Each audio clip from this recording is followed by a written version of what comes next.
Hello everyone. आज हम लोग दा का यूज़ सीखेंगे। लास्ट वीडियो में हमने ए और एन को देखा था। आज हम लोग दा देखेंगे। यूज़ ऑफ दा, जैसा कि मैंने लिखा है, दा का यूज़ सिंगुलर काउंटेबल नाउन के पहले, प्लूरल काउंटेबल नाउन के पहले और अनकाउंटेबल नाउन के पहले किया जाता है। Singular countable noun, plural countable noun और अनकाउंटेबल नाउन को डिफिनिट आर्टिकल बनाने के लिए किया जाता है। ए और एन का यूज़ सिंगुलर काउंटेबल नाउन को इनडेफिनिट बनाने के लिए किया जाता था, जो हम लोग लास्ट वीडियो में देखे थे। और इसमें डिफिनिट बनाने के लिए किसी भी singular countable noun, plural countable noun या अनकाउंटेबल नाउन को हम लोग डिफिनिट बनाना होता है, तो उसका यूज़ दा का यूज़ कर लेते हैं। जैसे एग्जाम्पल देखते हैं, you are the man who helped me. Man एक सिंगुलर काउंटेबल नाउन है।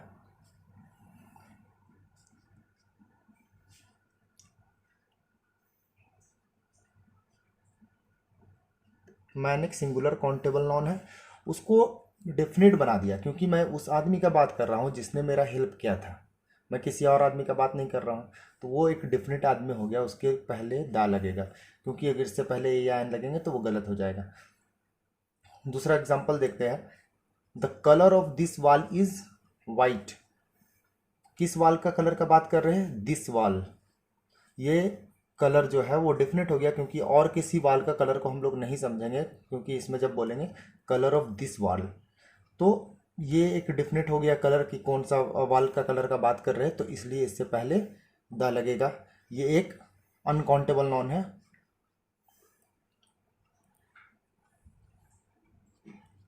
अनकाउंटेबल नाउन है ये एक अनकाउंटेबल नाउन है। उसी तरह से एक और एग्जांपल देखते हैं, these are the girls whom I invited। ये वो लड़कियां हैं जिसे मैंने इनवाइट किया था। तो यहाँ पे भी कोई और लड़की के बारे में हम लोग समझेंगे नहीं, मतलब कि उसको डिफिनेट बना दिए, वो फिक्स कर दिए कि उन लड़कियों को बात करें जिसे मैंने इनवाइट किया था। तो उसको, उन गर्ल्स को डेफिनेट बनाने के लिए हम लोग दा का यूज़ करेंगे।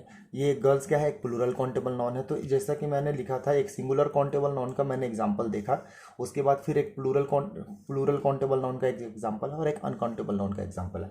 मतलब कि किसी भी singular countable noun, plural countable noun या अनकाउंटेबल नाउन हो, उसको इंडेफिनिट बनाना हो, उसको उसके बारे में बताना हो, वो इंडेफिनिट बनाना हो, तो हम लोग क्या करेंगे? दा का यूज़ करेंगे। उसके बाद दा का यूज़ और कहाँ करेंगे? दा का यूज़ सुपरलेटिव डिग्री के एडजेक्टिव से पहले करते हैं। सुपरलेटिव डिग्री होता क्या है?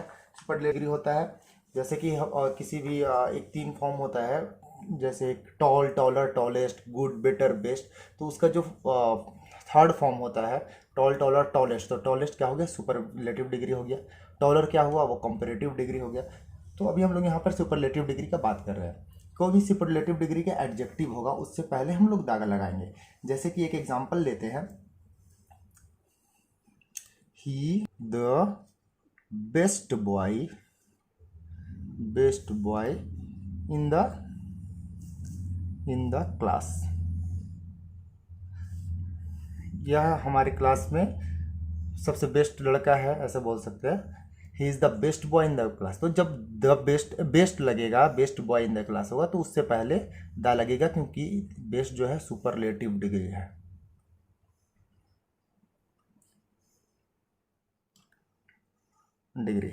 एक और एग्जांपल देखते हैं, और जैसे कि एक और एग्जांपल देखते हैं, बोल्ट। हुसैन बोल्ट को हम लोग सब जानते हैं, यहाँ पर मैं हुसैन बोल्ट का बात कर रहा हूँ। Bolt is the fastest man, या फास्टेस्ट रनर भी लिख सकते हैं। मैन आई हैव छूट गया था, ऊपर लिख दिया मैंने, एवर सीन।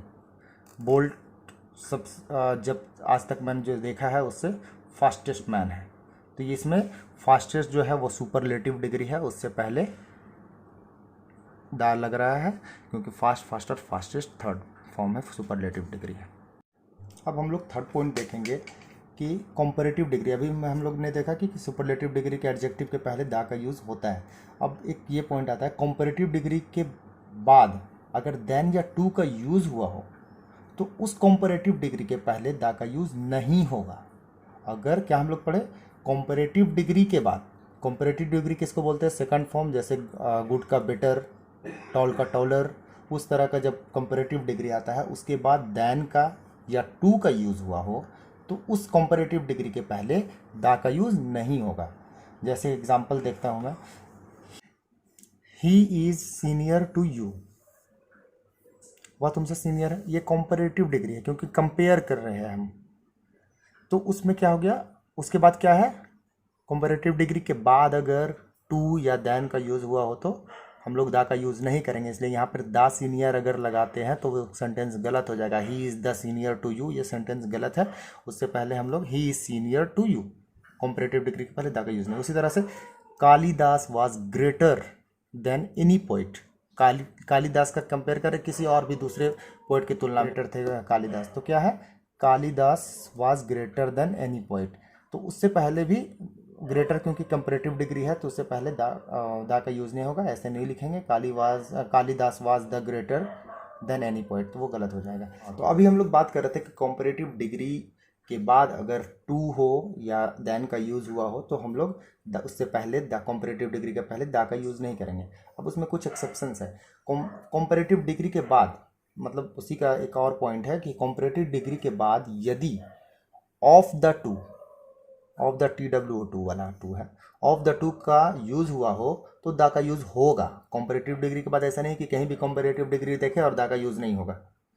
कंपैरेटिव डिग्री के बाद टू या देन हो तो नहीं होगा, लेकिन अगर ऑफ द टू है तो उसका कंपैरेटिव डिग्री के बाद के पहले दा का यूज़ होगा। क्योंकि जैसे एक एग्जांपल देखते हैं, ही is the better of the two boys, तो यहाँ पे आया ऑफ द टू बॉयज़। तो इसका कंपैरिजन किससे हो रहा है, दो लड़कों से। He is better, he is the, तब होगा यहाँ पे ही is the better of the two boys. उसी तरह से एक और उसमें कंपैरेटिव डिग्री में एक और पॉइंट है, यदि दो चीज़ों में समान विकास या कमी दिखाना हो, अगर दो चीज़ का हम लोग दिखा रहे हैं कि दोनों उसी कंपैरेटिवली उसी रेशियो में ग्रो कर रहा है और अगर कम हो रहा है तो उसी रेशियो में कम हो रहा है, तब हम लोग को द का यूज़ करना पड़ेगा। जैसे कि the more we get the more we want, ये हम लोग का ये तो सभी इंसानों का नियम है कि जितना ज़्यादा मिलेगा उतना ज़्यादा और चाहत बढ़ेगी। उसी तरह से जैसे कि द मोर वी गेट, जितना हम पाते हैं, as comparatively the more we want, मतलब कि यहाँ पे बढ़ेगा और पाएंगे और वांट बढ़ेगा और चाहत बढ़ेगा, तो मतलब दोनों तरफ बढ़ रहा है। उस स्थिति में क्या होगा, दा का यूज़ उससे पहले होगा, मोर के पहले दा लगाना होगा और यहाँ पे भी दा लगाना होगा। उसी तरह से एक और एग्जांपल है, the higher you go from the base camp, ज़मीन से, धरातल से, बेस कैंप से आप जितनी ऊंचाई पे जाएंगे, द कोल्डर यू फील, उतना ठंडा होगा, ठंड लगेगा। अगर और ऊंचा जाएंगे तो और ठंड बढ़ेगी, और ऊंचा जाएंगे तो और ठंड, नीचे आएंगे तो ठंड कम हो जाएगी। तो वो भी क्या होगा, दोनों परस्पर लगातार इंक्रीज हो रहा है, विकास कर रहा है, तो इस कंडीशन में भी दा का यूज़ लगेगा, दा हाइयर होगा। ऐसा नहीं कि ना, एक और हम लोग इकोनॉमिक्स में हमेशा पढ़ते हैं और पढ़ते आए हैं, the greater the demand,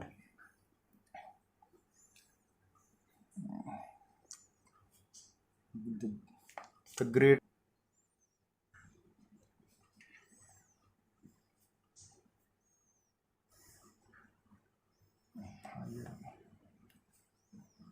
higher the price, the greater the demand the higher the price. जैसे जैसे डिमांड बढ़ेगा दाम उसका और बढ़ेगा, कीमत बढ़ेगी। तो इसमें हम लोग आसानी से समझ सकते हैं कि दोनों, जब इस तरह का कंडीशन होगा तो greater the demand higher the price नहीं होगा, the greater the demand the higher the price, ये द तो लगेगा कंपैरेटिव डिग्री में। हाँ, लेकिन अगर सिंपल कंपैरेटिव डिग्री रहेगा तो नहीं, ये तो कंडीशन याद रखना पड़ेगा कि कब कंपैरेटिव डिग्री में दा का यूज़ होगा और कब नहीं होगा। अब कुछ और इम्पोर्टेंट यूज़ ऑफ दा देखते हैं। दा के कुछ और इम्पोर्टेंट यूज़ जो जनरली सब पता होता है लोगों को, और सबको पता ही होता है, जो बचपन से हम लोग पढ़ते आ रहे हैं कि जैसे कि कुछ, लेकिन मैंने लिख लिया है कि एक बार रिमाइंड हो जाए और स्पीड में मैं बता दूं कि नदियों के नाम के पहले, कोई भी नदी का नाम है उससे पहले दा का यूज़ होगा। जैसे the Ganga, the Yamuna, the Brahmaputra. उसी तरह से समुद्रों के नाम के पहले जैसे कि द अरबियन सी। महासागरों के नाम के पहले द इंडियन ओशियन हो गया एग्जाम्पल में। पहाड़ों के नाम के पहले जैसे हिमालय, द हिमालय होगा उसमें। Before the name of direction, direction जो होता है उसके पहले, ईस्ट वेस्ट नॉर्थ साउथ जो हमारा डायरेक्शन होता है उसे the east, the west, the north, the south. उसी तरह से the top, the bottom, the centre, और द वेदर मौसम बताने के लिए, और द वर्ल्ड भी होता है। ये कुछ एक्सेप्ट ये हाँ, उसके बाद और क्या है, द्वीप समूहों के नाम के पहले, द्वीप समूह के नाम के पहले भी हम लोग दा का यूज़ करते हैं, जैसे कि the Andaman, the Nicobar, the West Indies. तो ये कुछ और यूज़ है दा का। सो आई थिंक कि दा का यूज़ जो आप लोग सीख चुके हैं, और जितना भी इम्पोर्टेंट टॉपिक्स था जो एग्ज़ाम में पूछे जाते हैं, जो कॉम्पिटिटिव एग्ज़ाम में एरर जिससे दिया जाता है, वो मैंने कोशिश किया है कवर करने का। आप इसको ठीक से देखें, समझे, कुछ कन्फ्यूज़न हो दोबारा वीडियो देखें। आई होप कि ये समझ में आएगा, और मैं कोशिश करूँगा इससे बेहतर और ज़्यादा कोशिश करूँगा कि आपको अच्छे से समझा सकूँ।